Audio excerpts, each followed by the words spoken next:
کرامت علی سے دعا کرواتا ہے، یعنی جو اب پیر بنا ہوا ہے، اور کسی طرح جو ہے اس کی دعا قبول ہو جاتی ہے اور چوہان برادران کے ہاں بچہ پیدا ہوتا ہے، یعنی جو ان کا ایک بھائی دعا کرواتا ہے اس کے ہاں بچہ پیدا ہوتا ہے۔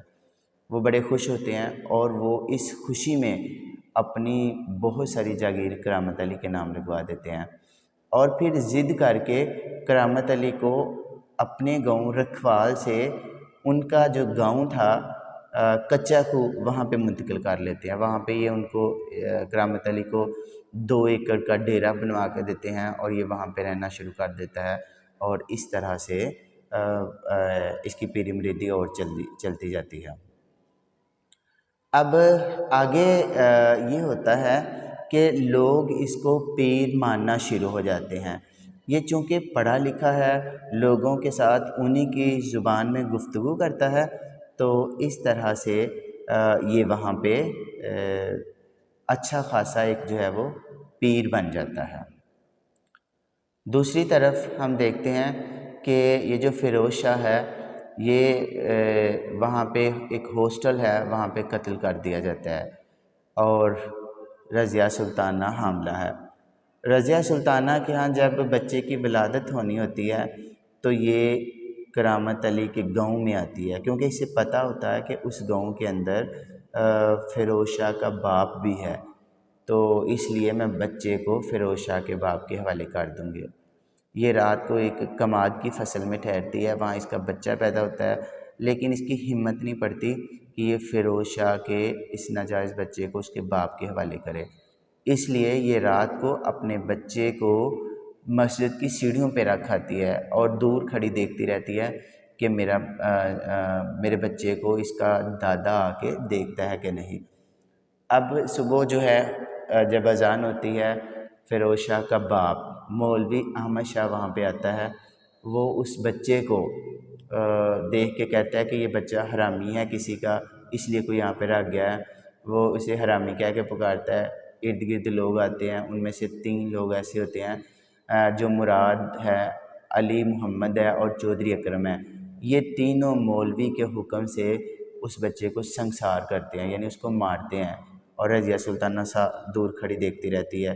اس نے کماد کے اندر جو ہے اپنے بچے کا ناڑو کاٹ کے دبایا ہوتا ہے، پھر یہ بچے کی محبت میں وہ ناڑو نکال کے تو لے جاتی ہے، اور ایک گڈا خرید کے اس کے گرد وہ ناڑو لپیٹ کے اسے اپنے جسم کے ساتھ لگا کے رکھتی ہے۔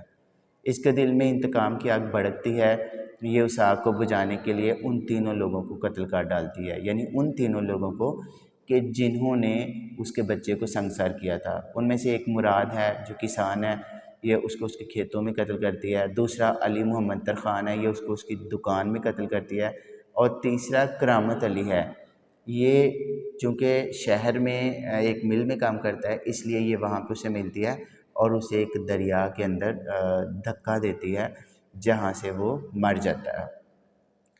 اب رضیہ سلطانہ ان تینوں کو مارنے کے بعد خود تھانے جاتی ہے، وہاں پہ اپنا اقبال جرم کرتی ہے، لیکن یہ اقبال جرم کے بعد کچھ نہیں بولتی، کچھ بھی نہیں بولتی، اور اس طرح سے جو ہے یہ مقدمہ حل ہی نہیں ہوتا۔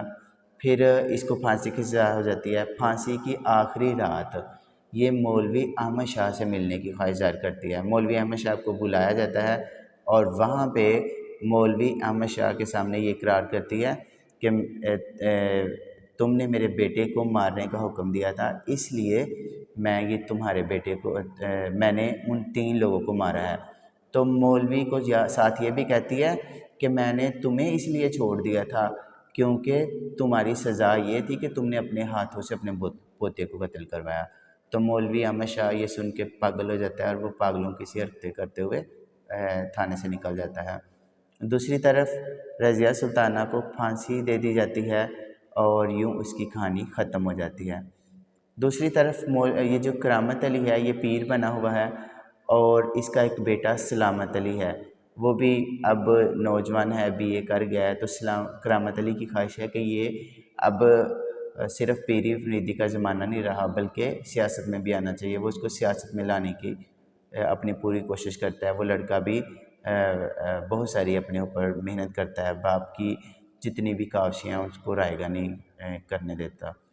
اور دوسری طرف کرامت علی جو ہے یہ خود عورتوں کا پجاری بھی ہے، عورتوں کو بچہ دینے کے لیے ان کے ننگے جسم پہ ہاتھ پھیرتا ہے اور اس طرح کے کام کرتا ہے۔ ایک دن اچانک اس کی ڈیتھ ہو جاتی ہے اور سلامت علی گدی نشین بن جاتا ہے۔ سلامت علی سوچتا ہے کہ مجھے اپنے اس سارے آستانے کو اور اپنی جائیداد کو نئے سرے سے استوار کرنا چاہیے۔ وہ اپنے نئے کچھ مشیر مقرر کرتا ہے اور ان کی مدد سے اس جو جائیداد ہے، جاگیر ہے، وراثت ہے، اس کو ایک نئے انداز میں ڈالتا ہے۔ تو سامعین، یہ تھی آج کی ایک کتاب جس کا ایک مختصر سا خلاصہ میں نے آپ کے ساتھ میں شیئر کیا۔ مجھے امید ہے کہ آپ کو یہ کتاب پسند آئی ہوگی۔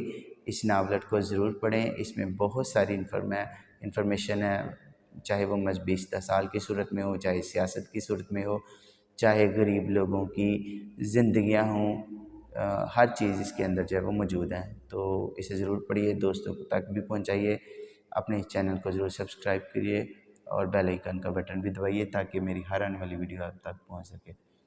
اللہ حافظ۔